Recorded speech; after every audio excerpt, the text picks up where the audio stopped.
से बच के रहना है। बाबा माँ के संरक्षण के बिना, दरबार के संरक्षण के बिना, मेरी अनुमति के बिना करने का मतलब है सीधे सीधे मौत के मुंह में जाना।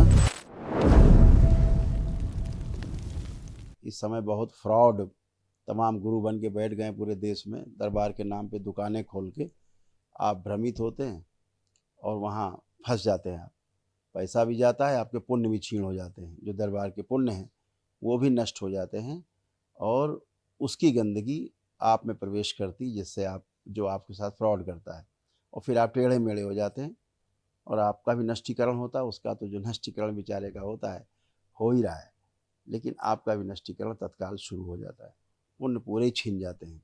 ऐसे तमाम लोग गुरु बन के सक्रिय हो गए हैं। तो अभी गुरु शब्द का अर्थ नहीं पता पूरी तरह, लेकिन सक्रिय हैं। तो सभी लोग सावधान रहें, असल की ही नकल होती है। इस दरबार ने किसी को भी कोई अनुमति नहीं दी है कि वो किसी की कोई चिकित्सा कर सके। इस बात का हमेशा ध्यान रखना है।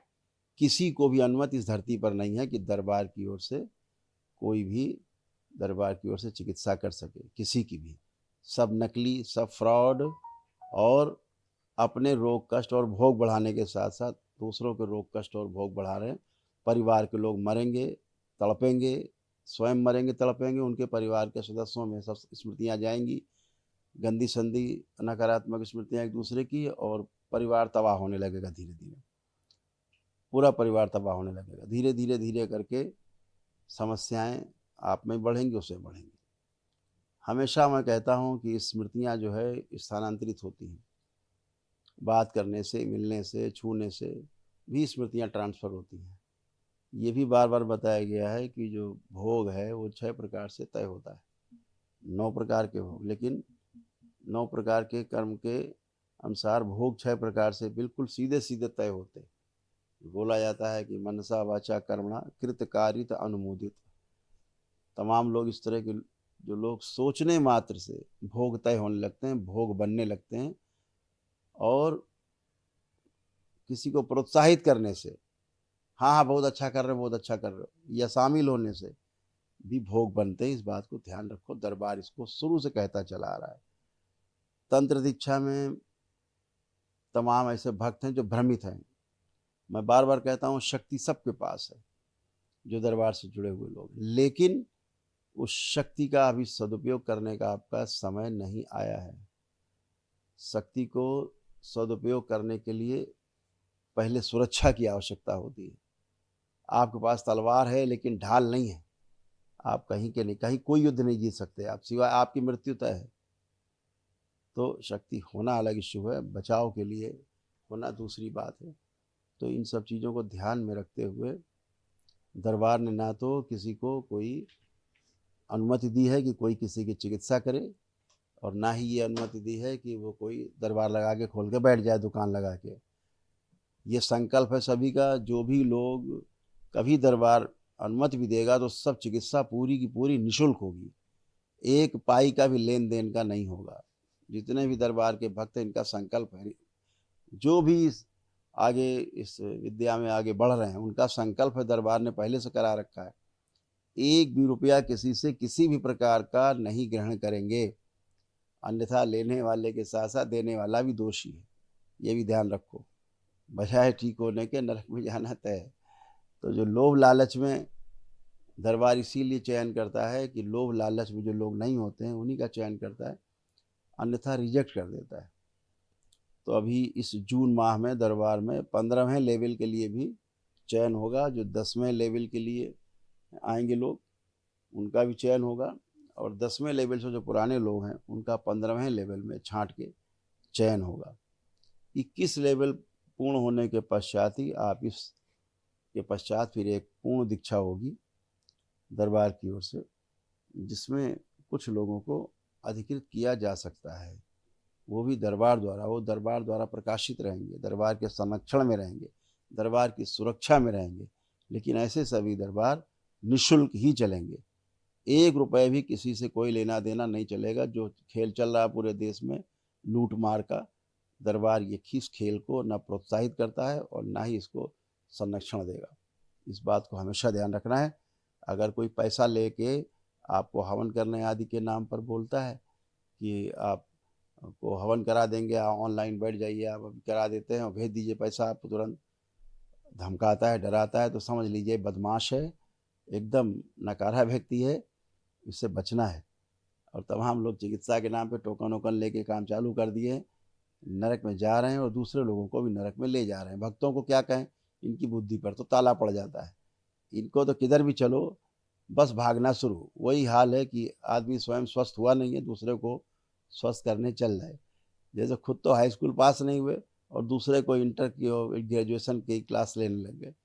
तो इसलिए इन सब चीज़ों से होशियार रहना है, सावधान रहना है, अपने और अपने परिवार को बचा के रखना है। आप दरबार से जुड़े हुए, आपके पास इतनी बड़ी शक्ति है, आप दरबार से माँ से बाबा से प्रार्थना करते हो, आपका संकल्प पूर्ण होता है।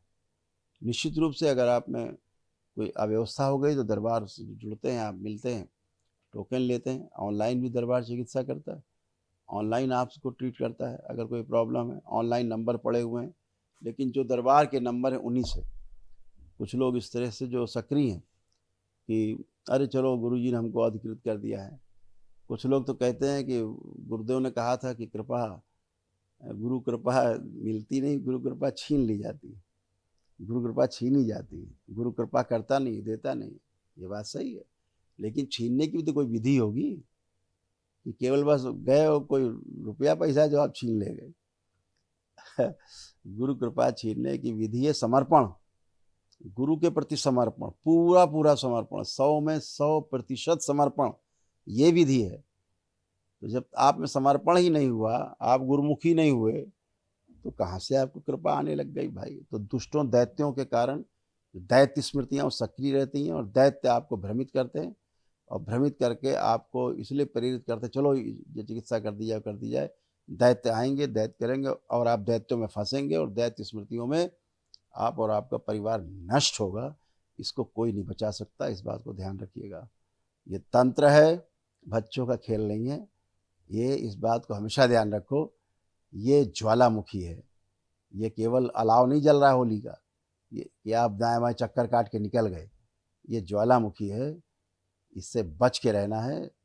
बाबा माँ के संरक्षण के बिना, दरबार के संरक्षण के बिना, मेरी अनुमति के बिना करने का मतलब है सीधे सीधे मौत के मुंह में जाना, अपने भोग बढ़ाना, इस लोक में भी उस लोक में भी, और हमेशा हमेशा के लिए नष्ट हो जाना।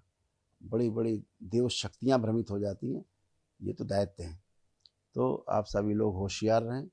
और मुझे बराबर जानकारी मिल रही है, कुछ लोग झाड़ फूक टोना टोटका चालू कर दिए। बचना है। अभी आप अपने परिवार के लिए अधिकृत हैं कि अपने परिवार के लिए आप संकल्प कर सके, परिवार के लिए आप प्रार्थना कर सके, आपकी प्रार्थना सफल होगी। बाहर आपके डीएनए के बाहर आपने किसी के लिए प्रार्थना की, किसी के लिए कुछ बोला, ये ठीक हो जाए, वो हो जाए, ये हो जाए, तो समझ लीजिए उसके कष्ट आप में घुसे, उसकी स्मृतियाँ आप में गईं। वो स्मृतियाँ फिर फैलेंगी आपके परिवार में, आपके कुल में, आपके से जुड़े हुए लोगों में, और फिर धीरे धीरे धीरे करके जब घनी हो जाएंगी कुछ समय बाद, तो फिर आपको भयानक कष्ट शुरू होते हैं, वो फिर असह्य और असाध्य हो जाते हैं। तो इस बात को आप लोग नोटिस में लीजिएगा कि ईश्वर कृपा से संभव होता है, हर चीज़ समय से होती है। बच्चा पैदा होता है, ठीक बात है 9 महीने में, लेकिन वो बच्चा पैदा होते ही दूसरा बच्चा नहीं पैदा कर सकता। उसके लिए समय जो है वो बहुत ही महत्वपूर्ण है। उस समय को पार करके, विधि को समझ करके, व्यवस्था को समझ करके और आगे कोई कार्य करना है मानव कल्याण के लिए। अगर आप में ऐसी भावना नहीं है, बहुत जल्दबाजी है, तो फिर आप ही जाने और आपके भाग्य जाने।